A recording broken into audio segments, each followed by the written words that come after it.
What an incredible development. Is that Pironi stationary? It is! My goodness! The third leader in 2 laps. And that is De Cesaris' car. So that means to say that Derek Daly can win this race. This is unbelievable.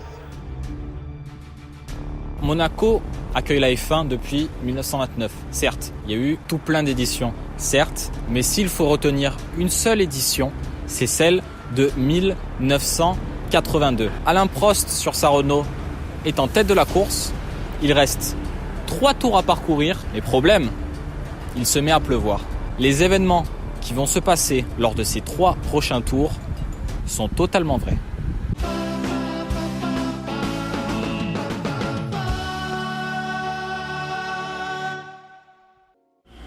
Alors malheureusement, c'est en travaux en cette période de l'année, donc on n'a pas pu vraiment marcher le long du quai des États-Unis. Mais ce quai, ça a été l'élément déclencheur de cette catastrophe qu'a été la fin du Grand Prix de Monaco en 82. 3 tours du but donc. Commence à pleuvoir, Alain Prost est en tête, il fait des gestes en signe de la direction de course pour dire c'est trop dangereux, mettez le drapeau rouge, arrêtez la course pour éviter le massacre. On ne l'écoute pas. Soit. Prost continue. À la sortie de la chicane, il perd le contrôle de sa Renault et il vient frapper le rail de sécurité de face. Coup du lapin d'ailleurs pour Prost, qui a très mal, et ça se comprend. Et de ce fait, c'est un petit peu le premier domino qui tombe. Ça va être une suite d'événements complètement incroyables. L'abandon de Prost signifie que le nouveau leader s'appelle Riccardo Patrese. Nous sommes à 2 tours du but. Patrese sur sa Brabham, il a la possibilité de remporter sa première course en Formule 1. Mais catastrophe, qu'est-ce qui se passe? Il arrive dans ce virage et il part en aquaplaning. La pluie l'a surpris. Rappelons quand même qu'il est en pneu pour le sec. Il part en tête à queue et sa Brabham échoue contre le trottoir. Il n'a rien touché, mais le moteur est calé. Il ne peut pas repartir. Ce qui veut dire que Pironi le dépasse instantanément et il prend la tête, suivi de Cesaris, de Daly et des 2 Lotus.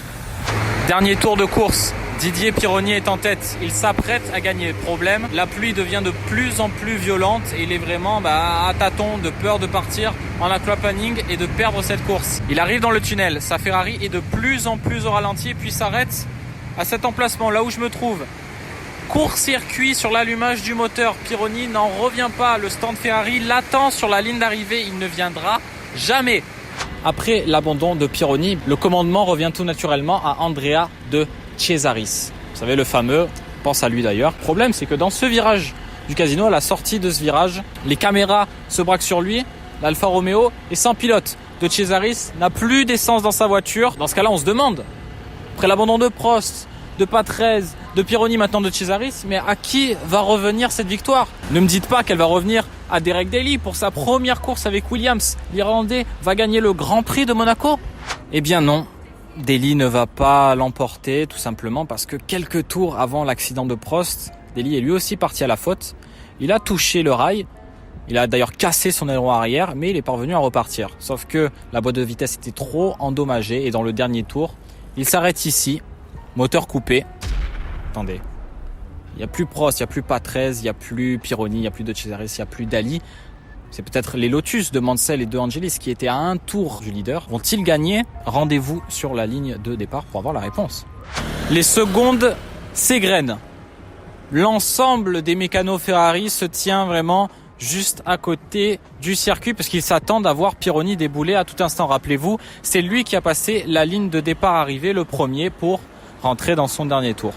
Pironi n'arrivera pas. De Cesaris n'arrivera pas non plus. Et c'est Riccardo Patrese qui débarque et qui remporte la course. Et pourquoi c'est Patrese qui a passé la ligne au premier? Il n'avait pas abandonné il y a 2 tours? Enfin, oui et non, c'est compliqué. Alors certes, il a calé, mais à Monaco, les commissaires sont entraînés pour dégager la voie le plus rapidement possible. Il n'y avait pas de grue à cet endroit-là, au Leuze. Alors les commissaires sont forcés de pousser la monoplace vers un échappatoire qui se situe juste en face de moi. Problème, c'est en descente. Patrese un petit peu malin comme un singe, si j'ose dire. Embrayage, 2e. L'élan de la descente permet au moteur de redémarrer.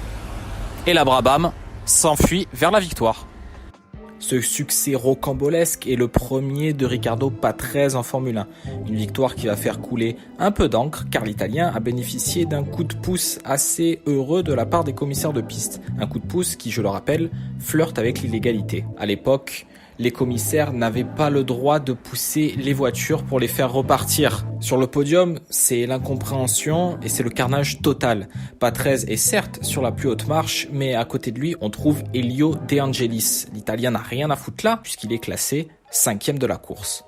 Et en pleine cérémonie de remise des prix, Andrea De Cesaris arrive, casque en main, pour réclamer son dû. Bah oui, l'Italien a terminé 3e de la course, alors certes, il n'a pas vu le drapeau à damier, mais il est celui qui a parcouru le plus de distance avec Pironi, classé 2e, et Patrese, le vainqueur. Alors j'entends souvent dire que les courses à Monaco sont sans saveur, sont très chiantes, sont soporifiques, mais attention, quand ça pète en principauté, ça fait vraiment pas semblant du tout. Salut.